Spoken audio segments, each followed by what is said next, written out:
Hello students, welcome to ITI electrician academy Sultanpur. ITI electrician academy Sultanpur के online portal पर आप सबका हार्दिक स्वागत है। जैसा कि आप सबको पता है, डीसी जनरेटर चैप्टर पढ़ रहे हैं हम लोग। अभी डीसी जनरेटर चैप्टर का थ्योरेटिकल सेक्शन हम लोग समाप्त कर चुके हैं। पिछली क्लास में हमने आपको ऑब्जेक्टिव क्वेश्चन से सॉल्व करवाए थे। आज की क्लास में भी ऑब्जेक्टिव क्वेश्चन ही सॉल्व होंगे। अब कि आगे आने वाली जो भी क्लासेज होंगी वो सब डीसी जनरेटर के ऑब्जेक्टिव क्वेश्चंस होंगे। जितने भी क्वेश्चन डीसी जनरेटर के बन सकते हैं वह सब आपको करवाएंगे। ये मान के चलिएगा कि कोई क्वेश्चन छूटेगा नहीं। और पूरा थ्योरेटिकल सेक्शन और ऑब्जेक्टिव क्वेश्चंस अगर आपने पढ़ लिया तो फिर इस चैप्टर से कोई भी क्वेश्चन आएगा तो आप उसको ज़रूर करने में समर्थवान होंगे। तो चलिए शुरू करते हैं। आज ऑब्जेक्टिव क्वेश्चन की सीरीज को हम आगे बढ़ाते हैं और देखते हैं नेक्स्ट क्वेश्चन। समय बचाने के लिए क्वेश्चन को मैं डिस्प्ले कर दूंगा पहले, फिर आपसे उसका आंसर डिस्कस करेंगे। क्योंकि क्वेश्चन लिखेंगे आपके सामने, फिर उसके बाद डिस्कस करेंगे तो समय ज़्यादा लगेगा, इसलिए हम क्वेश्चन को पहले डिस्प्ले कर दे रहे हैं।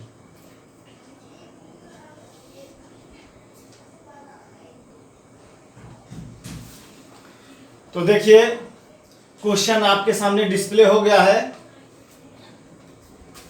अभी जो है हम लोग 60 क्वेश्चन आंसर पढ़ रहे हैं। माने कि क्वेश्चन लिखा गया है और इसका आंसर एक लाइन में देना है। इस तरह के क्वेश्चन चल रहे हैं। अभी हमने जीएल मारवाह, एक राइटर हैं जीएल मारवाह, इनकी बुक के क्वेश्चंस करवा रहा हूं। जीएल मारवाह, ठीक है ना। इनकी बुक के जो भी ऑब्जेक्टिव क्वेश्चंस हैं वो सब करवा रहा हूं। उसके बाद फिर कोई दूसरी बुक उठाएंगे। तो ये क्वेश्चन लिखा है, इसका आंसर एक लाइन में देना है। कॉइल में उत्पन्न ईएमएफ की दिशा जानने के लिए कौन सा नियम सबसे उपयुक्त है?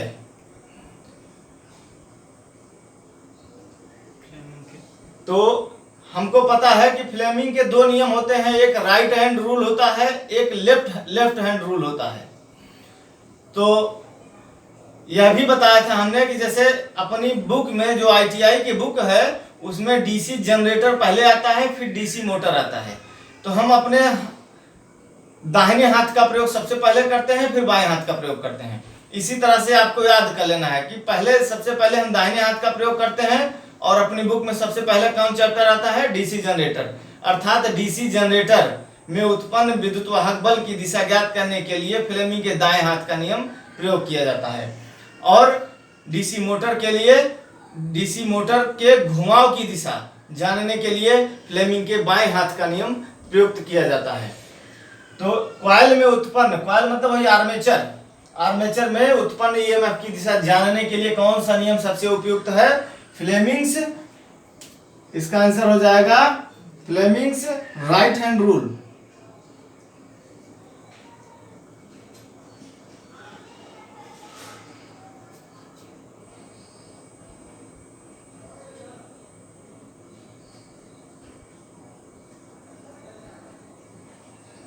चलिए, हो गया। नेक्स्ट क्वेश्चन देखिए।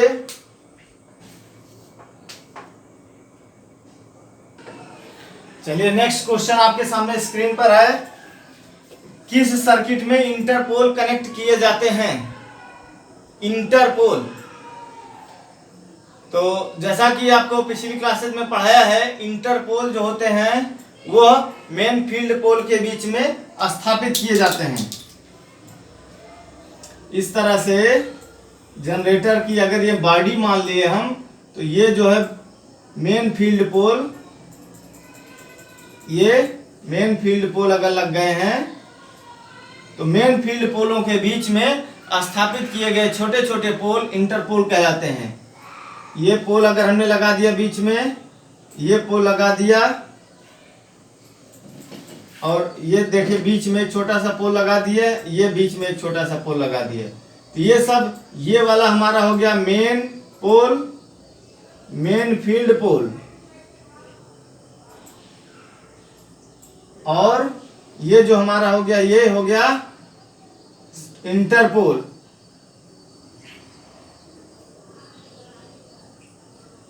तो इंटरपोल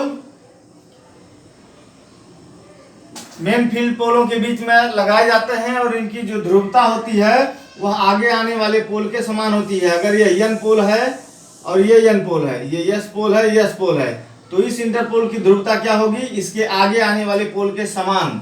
अगर यह पोल यस है तो इसलिए इसकी ध्रुवता भी यस होगी। यह इस इंटरपोल की ध्रुवता इसके आगे आने वाले पोल के समान, यानी कि यन की तरह, इस तरह से इसकी ध्रुवता होगी। और जो इंटरपोल होते हैं वो आर्मेचर के श्रेणी क्रम में जोड़े जाते हैं, ठीक ना। इंटरपोल आर्मेचर के श्रेणी क्रम में जोड़े जाते हैं। इंटरपोल में जो विद्युत धारा बहती है वह आर्मेचर के विपरीत दिशा में विद्युत धारा बहती है, और यह इंटरपोल कम्यूटेशन दोष को दूर करने के लिए लगाए जाते हैं। तो किस सर्किट में इंटरपोल कनेक्ट किए जाते हैं, तो इसका आंसर आप लिखेंगे आर्मेचर के सीरीज में इंटरपोल कनेक्ट किए जाते हैं।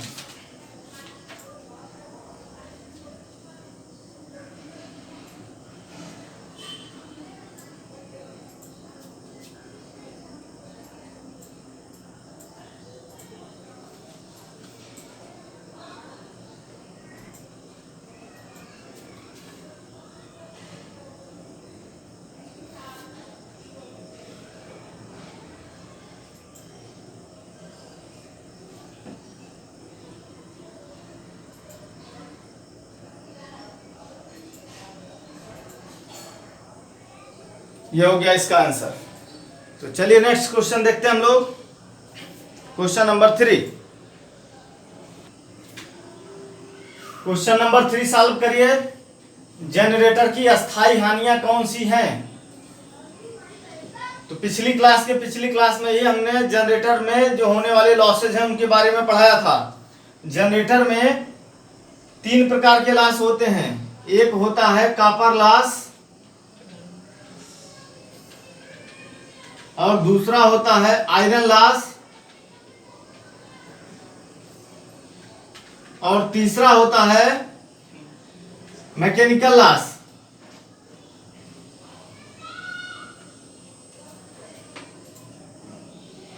तीसरा आपका मैकेनिकल लॉस।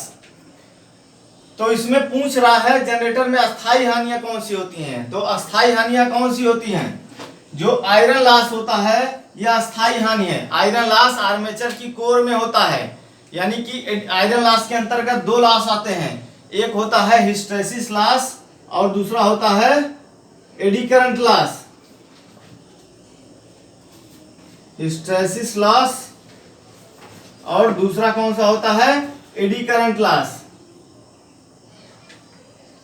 बस एडी लिख दिया, आगे समझ जाइए।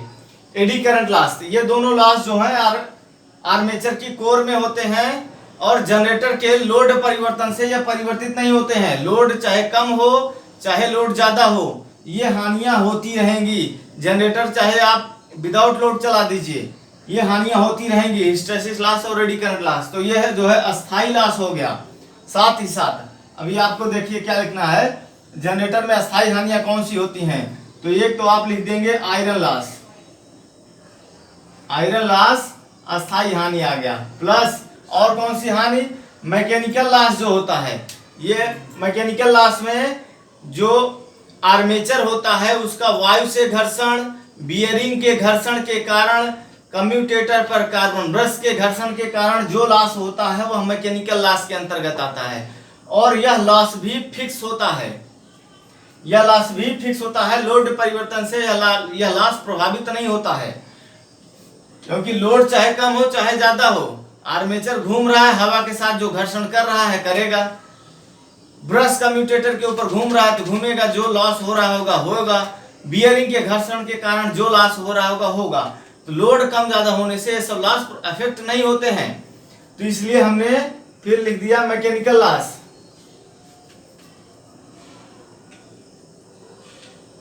चलिए, तो आयरन लॉस, मैकेनिकल लॉस, ये दोनों हो गए अस्थायी हानियां। एक और बच रहा है, एक और बच रहा है जो हमने बताया था कॉपर लॉस में। जैसे ये बना लेते हैं हम लोग, मान लो जनरेटर।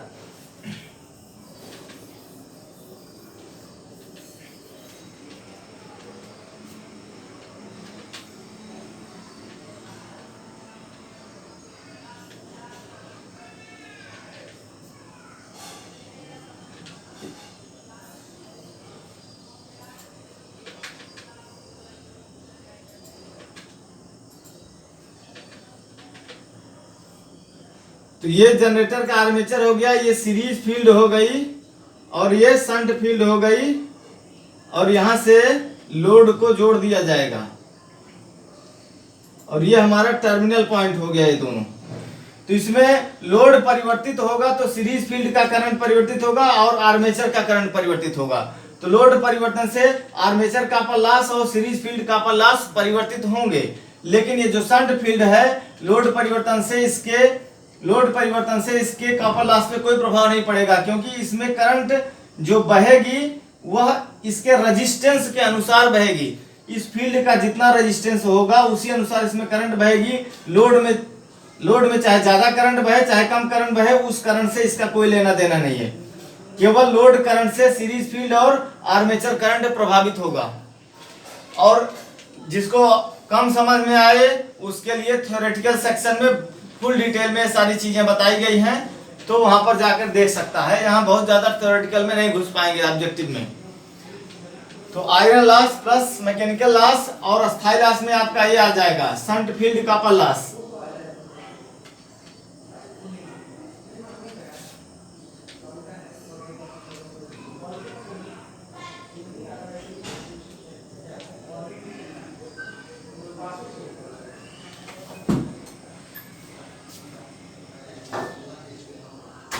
चलिए इसके बाद नेक्स्ट क्वेश्चन देखिए। चलिए क्वेश्चन नंबर 4, इंटरपोल का क्या कार्य है। इंटरपोल थोड़ी देर पहले इस पे चर्चा हुई थी, फिर वह क्वेश्चन रिपीट हो गया है। इंटरपोल का कार्य होता है कम्यूटेशन दोष को दूर करना, या ऐसा भी बोल सकते हो इंटरपोल का कार्य कम्यूटेटर पर स्पार्किंग को कम करने के लिए किया जाता है। क्योंकि कम्यूटेशन दोष का मतलब क्या होता है, कम्यूटेटर पर ब्रशों पर स्पार्किंग जो होती है वो कम्यूटेशन के कारण होती है, उसको दूर करने के लिए इंटरपोल लगाए जाते हैं। तो दोनों आंसर आप दे सकते हैं। इंटरपोल का क्या कार्य है, इंटरपोल का कार्य कम्यूटेशन को कम करना है। दूसरा आंसर आप इसका दे सकते हैं, इंटरपोल का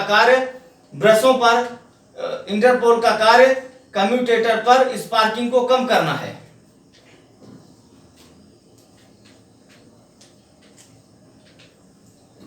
तो आंसर इसका हो गया commutation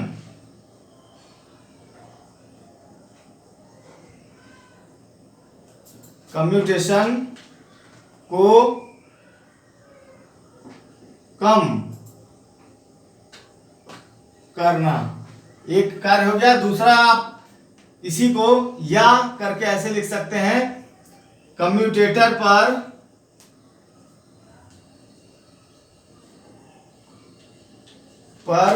sparking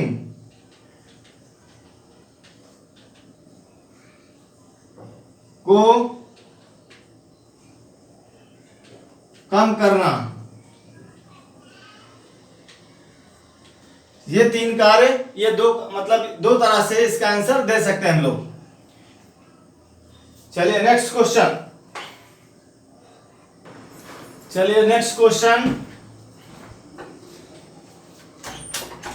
question number 5, armature reaction के क्या प्रभाव होते हैं। तो थ्योरेटिकल सेक्शन में जाइए, आर्मेचर रिएक्शन वहां पर खूब अच्छे से पढ़ाया है हमने। आर्मेचर रिएक्शन के दो प्रभाव होते हैं। आंसर इसका हो जाएगा, दो प्रभाव होते हैं। पहला प्रभाव हो जाएगा चुंबकीय विक्षोभ प्रभाव।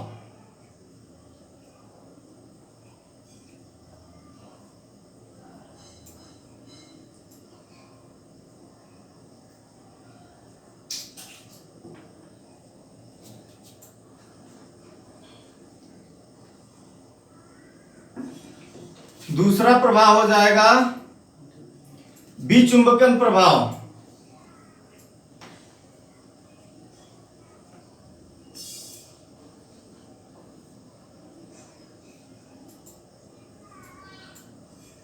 चुंबकीय विक्षोभ प्रभाव को हम लिखते हैं चुंबकीय विक्षोभ प्रभाव को हम लिखते हैं क्रॉस मैग्नेटाइजिंग इफेक्ट।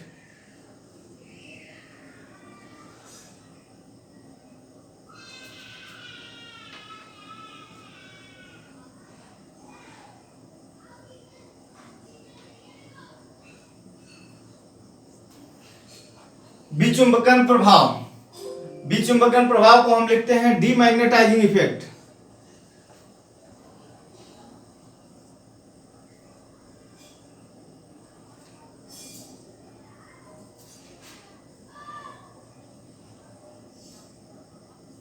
ठीक, चुंबकीय विक्षोभ प्रभाव के कारण एमएनए जीएनए से फाई अंश खिसक जाती है और विचुंबकन प्रभाव के कारण हमारा जो मेन फील्ड होता है वह विचुंबकित होने लगता है, जिसके कारण जनरेटर विद्युत वाहक बल उत्पन्न करना बंद कर देता है या कम विद्युत वाहक बल उत्पन्न करने लगता है। तो इन सब चीजों की खूब डिटेल में चर्चा करी गई है थ्योरेटिकल सेक्शन में। चलिए नेक्स्ट क्वेश्चन देखिए। क्वेश्चन नंबर 6, कंपाउंड जनरेटर के दो प्रकार कौन से होते हैं? तो इसको भी पढ़ाया गया आपको। जनरेटर तीन प्रकार के होते हैं बाइंडिंग के कनेक्शन के आधार पर, एक सीरीज जनरेटर, एक शंट जनरेटर, एक कंपाउंड जनरेटर। कंपाउंड जनरेटर में भी आपको पढ़ाया गया था दो प्रकार के जनरेटर, एक होता है शॉर्ट शंट कंपाउंड, एक होता है लॉन्ग शंट कंपाउंड। लेकिन यह जो है शंट फील्ड वाइंडिंग को आर्मेचर के पैरेलल में जोड़ने के क्रम के आधार पर होता है। अगर केवल शंट फील्ड वाइंडिंग आर्मेचर के पैरेलल में जोड़ी जाती है तो वह शॉर्ट शंट, और शंट फील्ड वाइंडिंग अगर आर्मेचर और सीरीज फील्ड दोनों के पैरेलल में जोड़ी जाती है तो वह लॉन्ग शंट कहलाता है। जैसे कि ये आर्मेचर है और ये कार्बन ब्रश है, यहां से सीरीज फील्ड लग गई है और ये शंट फील्ड है। शंट फील्ड को अगर केवल आर्मेचर के पैरेलल में जोड़ूंगा इस तरह से, शंट फील्ड केवल आर्मेचर के पैरेलल में जोड़ दी गई तो यह हो जाएगा हमारा, ये टर्मिनल पॉइंट हो गया, यहां से लोड को सप्लाई दे दी जाएगी। तो ये इस प्रकार का जनरेटर हमारा शॉर्ट शंट कंपाउंड जनरेटर कहलाएगा। लॉन्ग शंट कंपाउंड के लिए आर्मेचर, ये हो गया कार्बन ब्रश, ये हो गई सीरीज फील्ड। सीरीज फील्ड हमेशा आपको छोटी दिखानी है। ये हो गई शंट फील्ड, शंट फील्ड को आर्मेचर और सीरीज फील्ड दोनों के पैरेलल में जोड़ दिया। इसमें देखिए ये शंट फील्ड थी जिसका नाम था FSH, इसको हमने क्या किया, आर्मेचर और सीरीज फील्ड दोनों के पैरेलल में जोड़ दिया कि यहाँ सिरा जोड़ा है कि हाँ ये टर्मिनल पॉइंट है, यहीं से फिर लोड के लिए सप्लाई चला जाएगा। तो ये हमारा कहलाएगा, ये हमारा हो जाएगा लॉन्ग शंट कंपाउंड जनरेटर। तो आंसर आप यहां देख सकते हैं, कंपाउंड जनरेटर दो प्रकार के होते हैं। हमने लिखा हुआ कंपाउंड जनरेटर दो प्रकार कौन से होते हैं, तो एक शॉर्ट शंट, एक लॉन्ग शंट, या इसका आंसर ऐसा भी आप लिख सकते हैं। आंसर एक आप लिख दीजिए, पहला शॉर्ट शंट,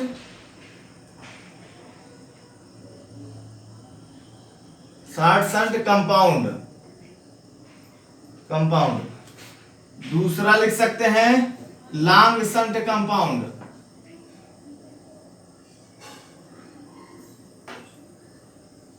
ठीक ना। अब या इसी को अभी लिख सकते हैं, कंपाउंड जनरेटर दो प्रकार के और होते हैं, एक होता है डिफरेंशियल कंपाउंड, एक होता है क्यूमुलेटिव कंपाउंड। तो जहां जैसा ऑप्शन रहेगा आप वहां पर ऐसा करिएगा।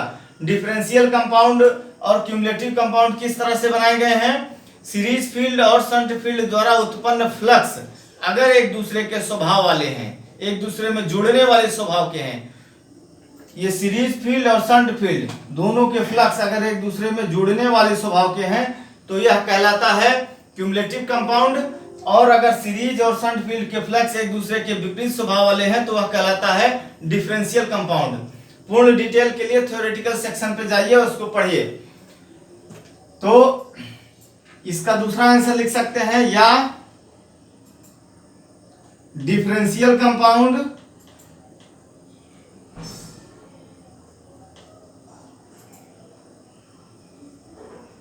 डिफरेंशियल कंपाउंड पहला वाला, दूसरा वाला बनेगा क्यूमुलेटिव कंपाउंड।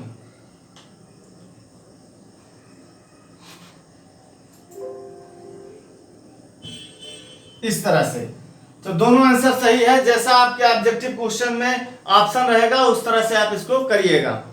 चलिए next question, question number 7, efficiency क्या होती है? इफिशियंसी का मतलब होता है दक्षता। हिंदी में इफिशियंसी को दक्षता बोला जाता है। तो जनरेटर की दक्षता क्या होती है? दक्षता यानी कि efficiency eta is equal to output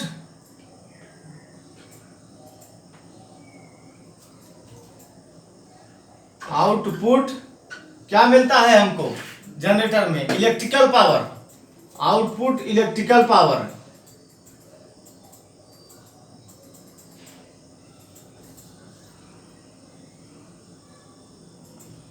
बटा इनपुट मैकेनिकल पावर।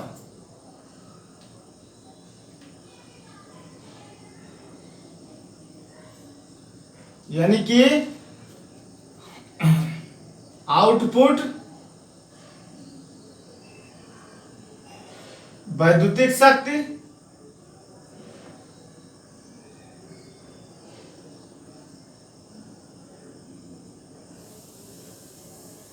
बटा इनपुट यांत्रिक शक्ति।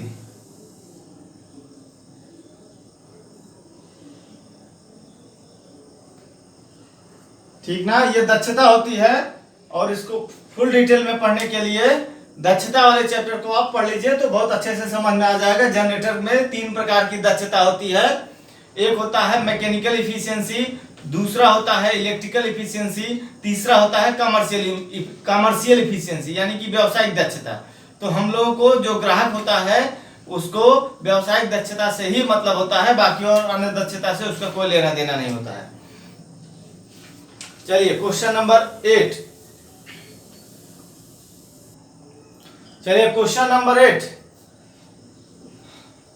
पावर स्टेशन में जनरेटर्स को पैरेलल क्यों लगाया जाता है? क्वेश्चन थोड़ा सा आपको डिफिकल्ट लग सकता है अगर आपने पढ़ा नहीं है तो, अदरवाइज क्वेश्चन बहुत ही इजी है। क्वेश्चन को सॉल्व करने से पहले 1-2 बार उसको आप पढ़िए। जब 1-2 बार आप उसको पढ़ेंगे तो आपको उसका मतलब अच्छे से समझ में आ जाएगा।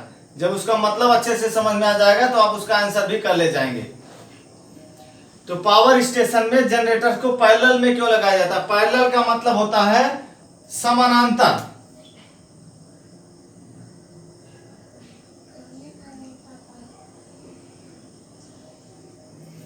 समानांतर। तो 2 जनरेटर को पैरेलल में क्यों लगाया जाता है? 2 जनरेटर को, जैसे एक जनरेटर मान लीजिए पहले से चल रहा है, अब लोड का डिमांड अधिक हो गया, यानी कि डिमांड अधिक हो गई और पावर की डिमांड हो गई, और वह जनरेटर अब उस डिमांड को पूरा नहीं कर पा रहा है। तब आपको 2 काम करना पड़ेगा। या तो आप पहले वाले जनरेटर की जगह एक बड़ा जनरेटर लगाइए, या तो एक छोटा जनरेटर ले आइए और पहले से चल रहे जनरेटर के पैरेलल में ही जोड़ दीजिए। जैसे ये अगर हम मान ले कि एक लाइन है, एक प्लस है एक माइनस है, एक जनरेटर यहां मान लेते हैं, ये एक जनरेटर है और इससे जो सप्लाई पैदा हो रही है वो ये इस तरह से जुड़ा हुआ है। ये इस जनरेटर से जो सप्लाई पैदा हो रही है वो इस बस बार को मिल रही है। ये है बस बार। बस बार का मतलब जो मेन बस बार होती है, मेन सब तार होता है जिससे सप्लाई आगे जाती है। तो यह मेन बस बार है, इसमें एक जनरेटर जुड़ा हुआ है। इस जनरेटर से सप्लाई, इस जनरेटर की सप्लाई मेन बस बार को मिल रही है और ये मेन बस बार आगे कहीं जा रही है। लेकिन समय के साथ आबादी बढ़ी, पॉपुलेशन बढ़ गया, तो लोगों का पावर का डिमांड बढ़ गया। जब पावर का डिमांड बढ़ जाएगा तो यह जनरेटर अकेला उस पावर की डिमांड को पूरा नहीं कर पाएगा। फिर आपको या तो यह जनरेटर हटा करके बड़ा जनरेटर लगाना पड़ेगा। तो वो कॉस्टली पड़ेगा, ये जनरेटर हटाएंगे, बड़ा जनरेटर लाएंगे, फिर कॉस्टली पड़ेगा। तो उसकी जगह हम क्या करते हैं, एक इसी मान का, इसी रेटिंग का लगभग एक दूसरा जनरेटर इसी के पैरेलल में जोड़ देते हैं। इस तरह से एक दूसरा जनरेटर हमने जोड़ दिया और यह जनरेटर भी अपनी सप्लाई को मेन बस बार में देने लग जाएगा।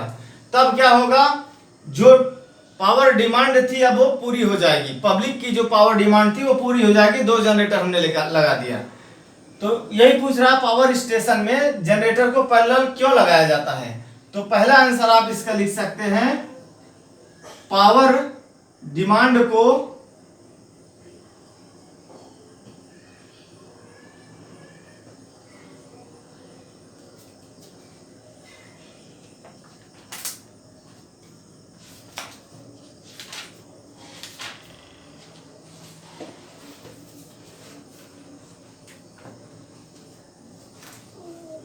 पावर डिमांड को पूरा करने के लिए। दूसरा फायदा इसका क्या मिलता है, एक जनरेटर अगर खराब हो गया तो दूसरे जनरेटर से सप्लाई चलती रहती है और माने कि सप्लाई बंद नहीं होती है।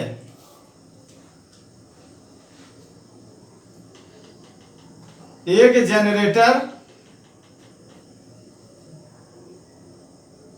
के खराब हो जाने पर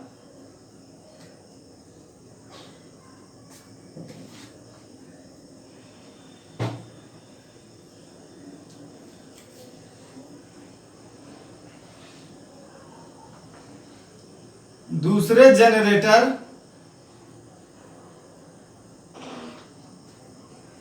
से सप्लाई प्राप्त होती रहती है।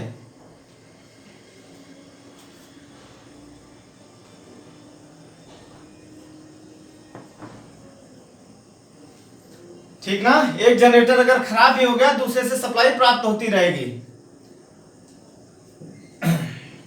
और इसका लाभ क्या होगा, तीसरा पॉइंट, एक जनरेटर का अगर मेंटेनेंस करना है तो दूसरे जनरेटर, इस जनरेटर का अगर मेंटेनेंस करना है तो इसको शट डाउन करके दूसरे जनरेटर से हम लोड को चला सकते हैं।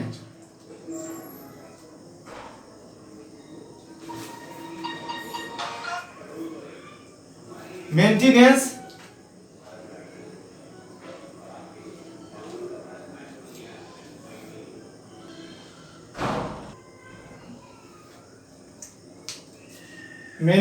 करने के लिए एक जनरेटर को बंद किया जा सकता है।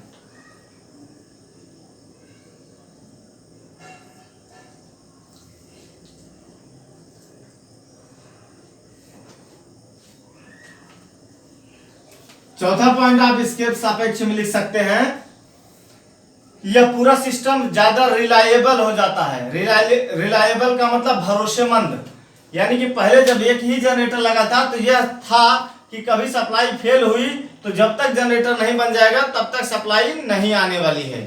लेकिन 2 जनरेटर लग जाने से यह है कि एक जनरेटर फेल भी हुआ तो भी सप्लाई आएगी, यानी कि ज्यादा रिलायबल हो गया ये पूरा सिस्टम। रिलायबल का मतलब भरोसेमंद, यह सिस्टम ज्यादा भरोसेमंद हो गया, यानी कि आपको 24 घंटा सप्लाई मिलने के लिए का ज्यादा भरोसा हो गया।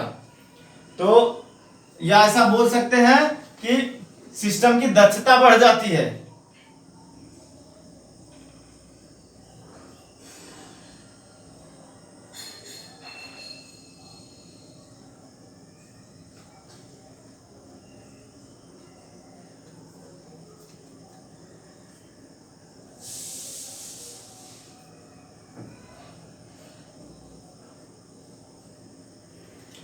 बस इतने सारे पॉइंट हो गए आपको, थोड़ा सा बड़ा हो गया लेकिन फिर भी ठीक है, बहुत अच्छे से समझ में आया होगा। इसमें से जो भी क्वेश्चन पूछ ले जैसा भी कभी कहीं पर, तो आप इसको पूरा अगर समझ गए हैं तो कर ले जाएंगे। तो इस क्लास के लिए बस इतना ही। नेक्स्ट क्लास में मिलते हैं आपसे हम और ढेर सारे ऑब्जेक्टिव्स लेकर के। तो अगर हमने अच्छा पढ़ाया है और आपको अच्छा लगा तो लाइक जरूर करें और चैनल्स को ढेर सारे स्टूडेंट्स के बीच में फैलाइए, और ताकि हमारा भी उत्साहवर्धन हो और हम और अच्छे अच्छे वीडियोज आपके लिए लेकर के आएं। तो चलिए ठीक है, क्लास को एंड करते हैं। Best of luck, thank you.